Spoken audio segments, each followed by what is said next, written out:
Муну байкаңыздарчы. Даже чаңы сүртүлө элек тургандар. Срочный түрдө акам айтат, сатыш керек дейт могу квартираны дейт. Для себя полный ремонт кылган дейт.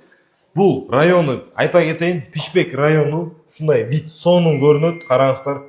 Ремонт свежий бүткөн тургандар. Полный коммуникация, центральное отопление, газы, полностью для себя ремонт кылган дейт бул жерде.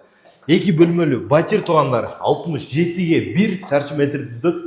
Кондиционерлер орнотулган, полностью ушундай болгон көрүнүш менен. Анан бул жерде техпаспорт эми берилет, бул ЖК строительный компания НБК тургандар билесиңер, э? Ушундай болгон разделение ажатканалары кетет. Өтө сонун, полностью дизайнерский ремонт болгон. Бул өзүнүн спальный часть. Бул 9-чы этаждын 10-чы этаждын 9-унда жайгашкан, караңыздар. Ушундай болгон вид болот. Плюс тех этажы бар буларда. Баасы болгон баасы $100,000 плюс-минус одан ашы жол болот тургандар. Кимге кызык болсо ушул вариантка жетишип алыңыздар.